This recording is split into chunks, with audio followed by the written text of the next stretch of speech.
বিশ্ব নবীর পথ চিরশান্তির পথ, অশান্ত বিশ্বে তুমি রহমত। এসো তাই মেধা মননে জেনে নে। আসসালামু আলাইকুম ওয়া রাহমাতুল্লাহি ওয়া বারাকাতুহু। ইন্নাল হামদালিল্লাহ ওয়াসসালাতু ওয়াসসালামু আলা রাসূলিল্লাহ ওয়া আলা আলিহি ওয়া আসহাবিহি আজমাইন ওয়া বা'দ। সম্মানিত দর্শক শ্রোতা, আপনাদের প্রিয় চ্যানেল এনটিভির ধারাবাহিক ইসলামিক আয়োজন দর্সে হাদিসের আজকের এই পর্বে পৃথিবীর যে প্রান্ত থেকে আমাদেরকে দেখছেন, আমাদেরকে শুনছেন, আপনাদের সকলকে জানাচ্ছি আন্তরিক মোবারকবাদ, সুস্বাগতম। সম্মানিত দর্শক শ্রোতা, আপনারা অবশ্যই জানেন যে কিতাব থেকে আমরা আমাদের জুমাবারের এই আয়োজনকে সাজিয়ে থাকি, যে কিতাব থেকে আমরা হাদিস নিয়ে আমাদের জীবন ঘনিষ্ঠ বিষয়গুলো নিয়ে আমরা এই অনুষ্ঠান আয়োজন করে থাকি, আলোচনা করে থাকি, সেই কিতাবটি হলো বিশ্বনন্দিত একটি কিতাব এবং বহুল পঠিত একটি কিতাব, হাদিসের নির্ভরযোগ্য একটি কিতাব, আল্লামা ইমাম নববী রাহিমাহুল্লাহ তাআলা আনহু কর্তৃক সংকলিত। সেই কিতাবটি হলো রিয়াদুস সালিহিন। এই কিতাব থেকেই আমরা আমাদের জীবন ঘনিষ্ঠ গুরুত্বপূর্ণ বিষয়গুলো নিয়ে আমরা এই প্রোগ্রামে আলোচনা করে থাকি। প্রিয় দর্শক শ্রোতা, আমাদের জীবন চলার পাথেয় হিসেবে নবী করিম সাল্লাল্লাহু আলাইহি ওয়াসাল্লাম আমাদেরকে দুটি পথ নির্দেশিকা দিয়ে গিয়েছেন। আল্লাহর হাবিব সাল্লাল্লাহু আলাইহি ওয়াসাল্লাম বলছেন, তারাকতু ফীকুম আমরাইন লান তাদিল্লু মা তামাসসাকতুম বিহিমা কিতাবুল্লাহি ওয়া সুন্নাত রাসূলি। অর্থাৎ আল্লাহর হাবিব সাল্লাল্লাহু আলাইহি ওয়াসাল্লাম বলছেন যে আমি তোমাদের কাছে দুটি বস্তু রেখে যাচ্ছি, দুটি বস্তু তোমাদের কাছে আমি আমানত হিসেবে রেখে যাচ্ছি। যদি তোমরা এই দুটি বস্তুকে শক্তভাবে আঁকড়ে ধরতে পারো তবে তোমরা কখনোই পথভ্রষ্ট হবে না। সেই দুটি বস্তু হলো কিতাবুল্লাহ, এক নম্বর হলো আল্লাহর কিতাব তথা আল কোরআন, দুই নম্বর হলো ওয়াসুন্নাত রাসূলি অর্থাৎ রাসূলুল্লাহ সাল্লাল্লাহু আলাইহি ওয়াসাল্লামের হাদিসসমূহ। আমরা আজকে জীবন ঘনিষ্ঠ যে বিষয়টি নিয়ে আমরা এখানে আলোচনা করব, এই বিষয়টি কোরআন হাদিস থেকে আমরা কয়েকটি পয়েন্টের মাধ্যমে আমরা আলোচনা করব ইনশাআল্লাহ। এক নম্বর পয়েন্ট হলো, যে বিষয়টি নিয়ে আমরা আজকে আলোচনা করব সেই বিষয়টি হলো সৎলোক, দুর্বল, অসহায় ও মিসকিনদের কষ্ট দেওয়ার বিরুদ্ধে সতর্কীকরণ। এই বিষয়টি নিয়ে আমরা কোরআন ও হাদিসের আলোকে আলোচনা করব ইনশাআল্লাহ। সম্মানিত দর্শক শ্রোতা, আমাদের এক নম্বর পয়েন্ট হলো এই বিষয়ে, অর্থাৎ সৎলোক, দুর্বল, অসহায়, মিসকিনদেরকে কষ্ট দেওয়ার বিরুদ্ধে ইসলাম, কোরআন, হাদিস আমাদেরকে কি সতর্কবাণী শুনিয়েছে এ বিষয়ে আমরা আলোচনা করব ইনশাআল্লাহ। সম্মানিত দর্শক শ্রোতা, প্রথমে আমরা এক নম্বর পয়েন্ট নিয়ে আলোচনা করব। এক নম্বর পয়েন্টে আমরা জানব এই বিষয় সম্পর্কে কোরআনুল কারীম আমাদেরকে কি নির্দেশনা দিয়েছে। আমরা যদি দেখি সূরাতুল আহজাবের, কোরআনুল কারীমের সূরাতুল আহজাবের ৫৮ নম্বর আয়াতে আল্লাহ তাআলা বলছেন, আউযু বিল্লাহি মিনাশ শাইতানির রাজীম والذين يؤذون المؤمنين والمؤمنات بغير ما اكتسبوا فقد احتملوا بهتانا وإثما মুবিনা। অর্থাৎ আল্লাহ তাআলা বলছেন যে হে রাসূল, যারা মুমিন নরনারীদেরকে অন্যায়ভাবে কষ্ট দেয়, অন্যায়ভাবে তাদের উপর অত্যাচার করে, জুলুম করে, তারা সর্বদাই স্পষ্ট অপবাদ এবং স্পষ্ট গ্লানির বোঝা নিয়ে, বোঝা বহন করেই তারা জীবন চলতে থাকবে। এই আয়াতের মধ্যে কোনো মুসলমান শরঈ কারণ ব্যতীত, কোনো ধরনের শরঈ কারণ ব্যতীত আরেকজন মুসলমানকে কষ্ট দেওয়া, এই বিষয়টাকে আল্লাহ তাআলা স্পষ্টভাবে অবৈধ করে দিয়েছেন। অর্থাৎ বিনা কারণে নির্দোষে কোনো মুসলমান পুরুষ অথবা কোনো মুসলমান নারীকে অন্য একজন মুসলমান অন্যায়ভাবে তাকে কোনোভাবে তার উপর জুলুম করা, কষ্ট দেওয়া, এটা আল্লাহ তাআলা এই আয়াতের মাধ্যমে পরিপূর্ণভাবে অবৈধ ঘোষণা করে দিয়েছেন। এই আয়াতের পূর্ববর্তী যে আয়াতগুলো রয়েছে সেই আয়াতগুলোর মধ্যে মুমিনদেরকে কষ্ট দেওয়া স্পষ্টভাবে হারাম। অন্যদিকে স্বয়ং আল্লাহর রসুল সাল্লাল্লাহু আলাইহি ওয়াসাল্লামকে যদি কেউ কষ্ট দেয় তাহলে সেটাকে পূর্বের আয়াতগুলোকে স্পষ্টভাবে কুফরি বলা হয়েছে। তার মানে আমাদের কাছে স্পষ্ট হয়ে গেল যে মুমিন নরনারীকে কোনোভাবে বিনা বিচারে শরীয়ী কোনো আইন কানুন ব্যতীত তাকে কষ্ট দেওয়া, তার উপর জুলুম করা, এটা স্পষ্টভাবে হারাম। এবং কেউ যদি আল্লাহর হাবিবকে কষ্ট দেয় তাহলে সেটা স্পষ্টভাবে কুফরি। সুতরাং আমরা এই আয়াতের মাধ্যমে বুঝতে পারলাম যে অন্যায়ভাবে কাউকে কষ্ট দেওয়া এটা হারাম। তবে কেউ যদি অন্যায় করে তাহলে শরঈ সম্মতভাবে যেই বিধান আছে, শাস্তি দেওয়ার যে বিধান আছে, সেটাকে এখানে অবৈধ করা হয়নি। বরং কেউ যদি অপরাধ করে থাকে তাহলে তাকে শরিয়া সম্মতভাবে তাকে শাস্তি দেওয়া যাবে। এটা আল্লাহ তাআলা এই আয়াতের মাধ্যমে স্পষ্টভাবে আমাদেরকে জানিয়ে দিয়েছেন। সম্মানিত দর্শক শ্রোতা, এই একই বিষয়ে আল্লাহ তাআলা অন্য আয়াতে কুরআনুল কারীমের সূরাত বনী ইসরাঈলের 34 নম্বর আয়াতে আল্লাহ তাআলা বলছেন, ওয়ালা তাকরাবু মালাল ইয়াতীম ইল্লা বিল্লাতী হিয়া আহসানু হাত্তা ইয়াবলুগা আশুদ্দাহু ওয়া আওফু বিল আহদি ইন্নাল আহদা কানা মাসউলা।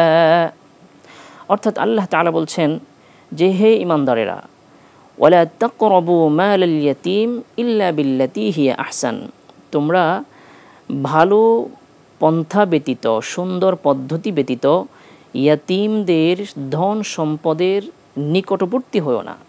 তোমরা ইয়াতীম, অসহায়, দুর্বল যারা আছে, মিসকিন যারা আছে, তাদের সম্পদের নিকটবর্তীও তোমরা হও না। এরপরে আল্লাহ তাআলা বলছেন যে হাত্তা ইয়াবলুগা আশুদ্দা, তবে হ্যাঁ, যতক্ষণ পর্যন্ত ওই এতিম, অসহায়, দুর্বলরা প্রাপ্ত বয়সে উপনীত হয়। কারণ তারা যদি প্রাপ্ত বয়সে উপনীত হয় তখন তাদের মাল, তাদের ধন সম্পদ সম্পর্কে তারা কিছুটা হলেও বুঝতে পারবে। এবং তখন যদি তোমরা তাদের মালের নিকটবর্তী হও, তাদের সম্পত্তি গ্রাস করে নিতে চাও, তাহলে তারা সেটাকে বুঝবে এবং তারা সেটাকে প্রতিহত করার যোগ্যতা তখন লাভ করবে। প্রিয় দর্শক, একই বিষয়ে যদি আমরা পবিত্র কুরআনুল কারীমের অন্যান্য আয়াতের দিকে তাকাই তাহলে আমরা দেখতে পাই সূরাত বনী ইসরাঈলের 27 নম্বর আয়াতেও আল্লাহ তাআলা একই বিষয়ে আমাদেরকে সতর্ক করেছেন। আল্লাহ তাআলা বলছেন, ওয়াআতি যাল কুরবা হাক্কাহু ওয়াল মিসকিনা ওয়াবনাস সাবিল ওয়ালা তুবাযযির তাবযীরা। অর্থাৎ আল্লাহ তাআলা বলছেন যে হে ঈমানদারেরা, ওয়াআতি যাল কুরবা হাক্কাহু, তোমরা তোমাদের আত্মীয় স্বজনদের যেই অংশ আছে সেটাকে তোমরা পুঙ্খানুপুঙ্খানুভাবে বন্টন করে দাও। ওয়াল মিসকিন ওয়াবনাস সাবিল, এবং মিসকিনদের যে অংশগুলো আছে সেগুলোকেও তোমরা বন্টন করে দাও। ওয়াবনাস সাবিল, এবং মুসাফিরদের যে অংশগুলো আছে সেগুলোকেও তোমরা বন্টন করে দাও। সম্মানিত দর্শক শ্রোতা, আমরা যদি কুরআনুল কারীমের আরও আয়াতের দিকে তাকাই তাহলে আমরা দেখতে পাই আল্লাহ তাআলা সূরাতুদ দুহা খুবই প্রসিদ্ধ সূরা, খুবই পঠিত একটি সূরা। এই সূরার 9 এবং 10 নম্বর আয়াতে আল্লাহ তাআলা তার হাবিবকে নির্দেশ দিচ্ছেন। আল্লাহ তাআলা বলছেন, ফাআম্মাল ইয়াতীমা ফালা তাকহার ওয়া আম্মাস সাইলা ফালা তানহার।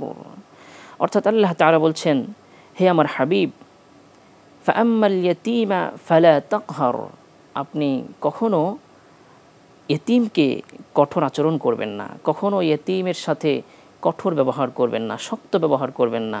ওয়া আম্মাস সাইলা ফালা তানহার, এবং যে ফরিয়াদি, যে আপনার কাছে কিছু চায়, কিছু কামনা করে, তাকে আপনি তাড়িয়ে দিবেন না, তার সাথেও আপনি খারাপ ব্যবহার করবেন না। এই দুটি আয়াতে আল্লাহ তাআলা দুটি নির্দেশনা দিয়েছেন। দুটি আয়াতের মধ্যে দুটি নির্দেশনা আল্লাহ তাআলা দিয়েছেন। এক নম্বর হলো ইয়াতীমের সাথে আপনি কঠোর আচরণ করবেন না, ইয়াতীমের সাথে কঠোরতা করবেন না। অর্থাৎ আল্লাহর হাবিব সাল্লাল্লাহু আলাইহি ওয়াসাল্লাম তিনিও একজন ইয়াতীম ছিলেন। আমরা সবাই জানি সেই ছোট কাল থেকেই আল্লাহর হাবিব তার তার বাবাকে হারিয়েছেন, তার মাকে হারিয়েছেন, তিনি তার দাদার কাছে, তার চাচার কাছে তিনি লালিত পালিত হয়ে বড় হয়েছেন। তো আল্লাহর হাবিব একজন ইয়েতিম ছিলেন এবং ইয়েতিমদের প্রতি তার সহানুভূতি অনেক বেশি ছিল। যে আল্লাহ তাআলা তার হাবিবকে সূরাতুদ দুহার 2টি আয়াতের মাধ্যমে 2টি নির্দেশনা দিয়েছেন। প্রথম নির্দেশনা হলো যে আপনি ইয়েতিমদের সাথে কঠোর আচরণ করবেন না, এবং দ্বিতীয় আয়াতের মধ্যে আল্লাহ তাআলা যে নির্দেশনা দিয়েছেন যে ওয়া আম্মাস সাইলা ফালা তানহার, যে হে হাবিব আপনি ফরিয়াদি যারা আপনার কাছে কিছু চাইবে আপনি তাদেরকে তাড়িয়ে দিবেন না।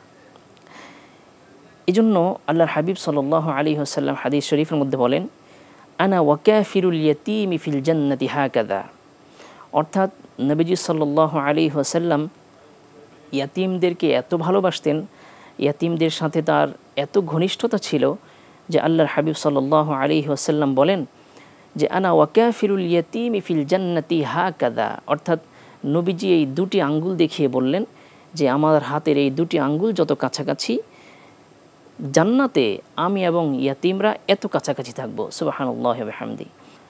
প্রিয় দর্শক, তাহলে আমরা বুঝতে পারলাম যে আল্লাহর হাবিব ইয়াতীমদেরকে কত বেশি ভালোবাসতেন এবং তাদেরকে ভালোবাসার বিষয়ে আল্লাহ তাআলা আদেশ করেছেন। একজন সাহাবী আল্লাহর হাবিব সাল্লাল্লাহু আলাইহি ওয়াসাল্লামকে এসে বলছেন যে ইয়া রাসূলুল্লাহ, আমার অন্তরটা খুবই শক্ত, আমি খুব শক্ত হৃদয়ের অধিকারী। ইয়া রাসূলুল্লাহ, আমার এই অন্তরটাকে আমি কিভাবে নরম করতে পারি, আমি কিভাবে আমার এই শক্ত হৃদয়টাকে নরম করতে পারি, বিনয়ী হতে পারি? আল্লাহর হাবিব সাল্লাল্লাহু আলাইহি ওয়াসাল্লাম বললেন, তুমি ইয়াতীমদের মাথায় হাত বুলিয়ে দাও, ইয়াতীমদেরকে স্নেহ করো, ইয়াতীমদেরকে আদর করো, এবং তোমার যে খাবার আছে সেটাকে তুমি ইয়াতীমদের সাথে ভাগাভাগি করে খাও। যদি তুমি ইয়াতীমদেরকে এভাবে স্নেহ করতে পারো, ইয়াতীমদের মাথায় হাত বুলিয়ে দিতে পারো, অসহায় দুর্বলদের মাথায় হাত বুলিয়ে দিতে পারো, তাহলে তোমার হৃদয় নরম হয়ে যাবে, কোমল হয়ে যাবে ইনশাআল্লাহ। প্রিয় দর্শক, এরপরে আল্লাহ তাআলা বলছেন যে ফরিয়াদি ব্যক্তিকে আপনি কখনো ফিরিয়ে দিবেন না, অর্থাৎ আপনার কাছে যখন কেউ কিছু চাইবে, ভিক্ষুক যখন আপনার কাছে হাত পাতবে, আপনি তাকে খালি হাতে ফিরিয়ে দিবেন না। এজন্য দেখা যায় আল্লাহর হাবিব সাল্লাল্লাহু আলাইহি ওয়াসাল্লাম এত বেশি দান করতেন, অথচ তিনি তো অত বেশি সম্পদশালীও ছিলেন না। তিনি অনেক বেশি দান করতেন এবং সমস্ত সাহাবীদেরকে আদেশ করতেন যে তোমরাও দান করো। এমনকি হযরত বিলাল রাদিয়াল্লাহু তাআলা আনহুর মতো একজন দরিদ্র সাহাবী, তাকেও আল্লাহর হাবিব বললেন আনফিক ইয়া বিলাল, হে বিলাল তুমিও আল্লাহর রাস্তায় খরচ করো, কোনো কিছু জমা করে রেখো না। তো আল্লাহর হাবিব এত বেশি দানশীল ছিলেন, কেউ কিছু চাইলে উনি না করতে পারতেন না। না করে দেওয়া, নিষেধ করে দেওয়া, এটা আল্লাহর হাবিব সাল্লাল্লাহু আলাইহি ওয়াসাল্লামের অভিধানে ছিল না। এজন্য সেখান থেকে আমাদের জন্য অবশ্যই শিক্ষণীয় রয়েছে। আল্লাহর হাবিব সাল্লাল্লাহু আলাইহি ওয়াসাল্লামের কাছে একবার একজন সাইলুন, একজন সাইল এসে বললেন, ইয়া রাসূলুল্লাহ, আমাকে একটি জামা দেন। ওই সময় আল্লাহর হাবিবের গায়ে শুধুমাত্র একটি জামা ছিল। আল্লাহর হাবিব সাল্লাল্লাহু আলাইহি ওয়াসাল্লাম সঙ্গে সঙ্গে তার গায়ের জামাটি খুলে ওই যেই ফরিয়াদ করেছেন ওই ব্যক্তিকে দিয়ে দিলেন। সুবহানাল্লাহি ওয়া বিহামদি। যখন আল্লাহর হাবিব সাল্লাল্লাহু আলাইহি ওয়াসাল্লাম তার গায়ের জামাটি খুলে দিয়ে দিলেন, তো নবীজির শরীরটা যখন জামা শূন্য হয়ে গেল, খালি হয়ে গেলেন, কিন্তু তারপরও তিনি নিষেধ করলেন না। আল্লাহ তাআলা বলে দিলেন যে ইদা আনফাকু লাম ইউসরিফু ওয়া লাম ইয়াকতুরু, হে হাবিব আপনি যখন দান করবেন তখন আপনি মধ্যস্থতা অবলম্বন করবেন, মধ্যম পন্থা অবলম্বন করবেন। কারণ আপনি যদি আপনার কাছে যতটুকু আছে আপনি যদি পুরোটাই দিয়ে দেন তাহলে আপনি খালি হয়ে যাবেন। এবং আপনি যদি না দেন তাহলে আপনি একজন সাইলকে, একজন ফরিয়াদি ব্যক্তিকে নিষেধ করে দিলেন। কিন্তু আপনার কাছে যা আছে আপনি সেটাকে মধ্যম পন্থা অবলম্বন করে সেখান থেকে কিছু দিয়ে তাকে বিদায় করেন। তো এখান থেকে আমাদের জন্য অনেক বেশি শিক্ষণীয় বিষয় রয়েছে যে আল্লাহর হাবিব সাল্লাল্লাহু আলাইহি ওয়াসাল্লাম তার কাছে যখন কেউ এসে কিছু চাইতেন, কোনো অসহায় দুর্বল মিসকিন এসে যখন কিছু চাইতেন, আল্লাহর হাবিব না করতেন না, সঙ্গে সঙ্গে যা ছিল তার কাছে তিনি তাই দিয়ে দিতেন। আল্লাহ তাআলা বলছেন যে সূরাতুল মাউনে, যেটা খুবই প্রসিদ্ধ সূরা, আমরা সবাই এই সূরাটা নামাজে তেলাওয়াত করি। আল্লাহ তাআলা বলছেন আরাআইতাল্লাযী ইউকাযযিবু বিদ্দীন ফাযালিকাল্লাযী ইয়াদউল ইয়াতীম ওয়ালা ইয়াহুদ্দু আলা তাআমিল মিসকিন।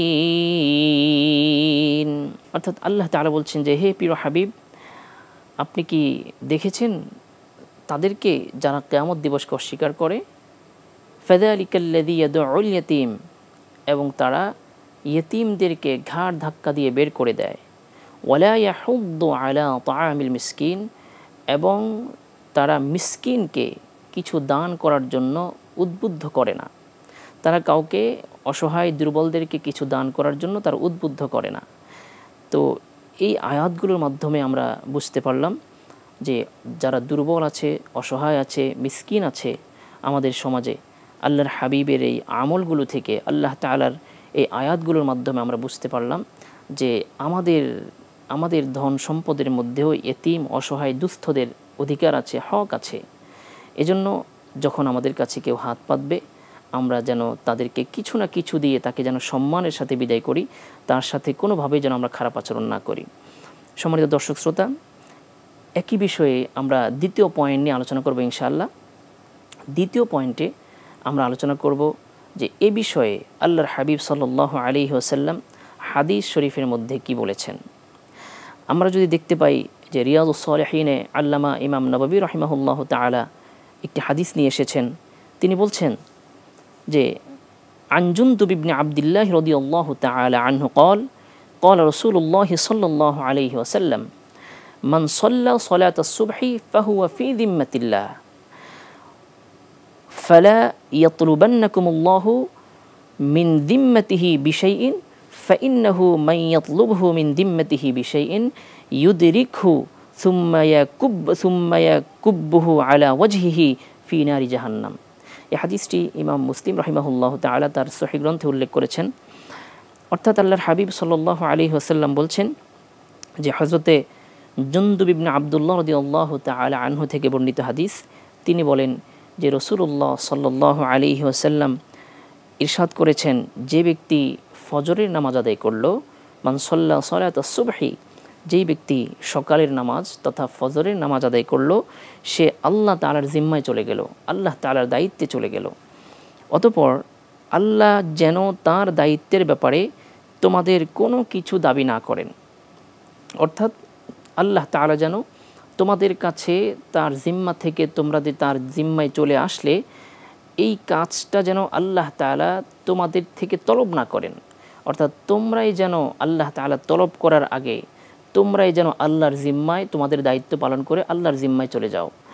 এরপরে আল্লাহর হাবিব সাল্লাল্লাহু আলাইহি ওয়াসাল্লাম বলেন, কেননা তিনি যখন কাউকে তার দায়িত্বের ব্যাপারে জিজ্ঞাসাবাদ করবেন, তার দায়িত্বের ব্যাপারে তলব করবেন, এবং তাকে যদি এর বিপরীত তিনি পেয়ে থাকেন, তাহলে তাকে উপুর করে জাহান্নামের আগুনে নিক্ষেপ করে দেবেন। নাউযুবিল্লাহ। সম্মানিত দর্শক শ্রোতা, তাহলে এই আয়াত এবং হাদিসের মাধ্যমে আমরা বুঝতে পারলাম যে এতিম, অসহায়, দুর্বলদের যেই অধিকারগুলো আমাদের নিজেদের সম্পদে এবং আমাদের মালিকানাধীন রয়েছে, তাদের অধিকারগুলো আদায় করা অবশ্যই আমাদের জন্য কর্তব্য এবং আবশ্যকীয়। আমরা যদি 3 নম্বর পয়েন্ট নিয়ে যদি আমরা আলোচনা করি, তাহলে আজকের সমাজে আমাদের এই বিষয়টি, অর্থাৎ দুর্বল, অসহায় এবং মিসকিনদেরকে কষ্ট দেওয়া না দেওয়া, এই বিষয়টা নিয়ে যদি আমরা বর্তমান সমাজ নিয়ে যদি চিন্তা করি বা আজকের বাস্তব চিত্র যদি আমরা দেখি, তাহলে আমরা 1 নম্বরে দেখতে পাই যে দুর্বল, অসহায়, মিসকিনরা তারা সব সময় তাদের অধিকার থেকে বঞ্চিত হয়। তারা নিজেদের পরিপূর্ণ অধিকার তারা খুঁজে পায় না, বুঝে পায় না। তারপরে নিম্ন শ্রেণীর যারা আছে, নিম্ন শ্রেণীর যে মানুষগুলো আমাদের সমাজে বসবাস করছে, দুর্বল, অসহায়, মিসকিন, তাদেরকে আমরা সব সময় নিচু চোখে দেখি। যেমন আমাদের সমাজে রিকশাওয়ালারা আছেন, আমাদের নিজেদের অধীনস্থ কর্মচারী যারা আছেন, তাদের সাথে আমাদের আচরণ, আমাদের ব্যবহার যেমন হওয়ার কথা, আমরা তার থেকে নিচু মানের ব্যবহার আমরা তাদের সাথে করে থাকি। প্রিয় দর্শক, আমরা যদি আরও দেখি বর্তমান সমাজের চিত্র, যে আল্লাহওয়ালা আলেমদেরকেও আমরা অনেক সময় মন্দ কথা বলে, কটু কথা বলে গালি দেই। আমরা যদি ইয়াতীমদের অবস্থা দেখি, বর্তমান সমাজে ইয়াতীম যারা আছে, অসহায়, দুর্বল যারা আছে, তাদেরকে আমরা ইয়াতীম বলে অনেক সময় তাদেরকে আমরা তিরস্কার করি, অনেক সময় ইয়াতীম বলে তাদেরকে আমরা গালি দেই। আমাদেরকে মনে রাখতে হবে এই কথাগুলো, আমাদের সমাজের এই ব্যবহারগুলো, এগুলো আল্লাহ তাআলার গজব ডেকে আনে, আল্লাহ তাআলার আযাব ডেকে আনে। কেননা আল্লাহর হাবিব সাল্লাল্লাহু আলাইহি ওয়াসাল্লাম বলেন যে কিছু মানুষ সমাজে এমন আছে যাদের চেহারা দেখে মানুষ তাদেরকে তিরস্কার করে, অথচ এই মানুষগুলো যদি আল্লাহর কাছে কোনো কিছু ফরিয়াদ করে, আল্লাহর কাছে কোনো কিছুর কসম করে, আল্লাহ তাআলা তাদের সেই ফরিয়াদ, তাদের সেই কসম পূর্ণ করে দেন। সুবহানাল্লাহি ওয়া বিহামদি। প্রিয় দর্শক, আমরা রিয়াজুস সালিহিনের আজকের পর্বের একদম শেষের দিকে আছি। আমরা আমাদের 4 নম্বর পয়েন্ট নিয়ে যদি আলোচনা করি, তো আমরা দেখি যে সৎ লোক যারা আছে সমাজে, ভালো মানুষ যারা আছে, তারা যদিও দুর্বল হয়, তারা যদি অসহায় হয়, তাদেরকে কষ্ট দিলে আসলে কি ক্ষতি হয়। আল্লাহর হাবিব সাল্লাল্লাহু আলাইহি ওয়াসাল্লামের একটি হাদিস এ বিষয়ে আছে। তিনি বলেন যে আমার বন্ধুকে কষ্ট দেয়, অর্থাৎ যে আল্লাহর ওলিকে কষ্ট দেয়, আমি তার বিরুদ্ধে জিহাদ ঘোষণা করি।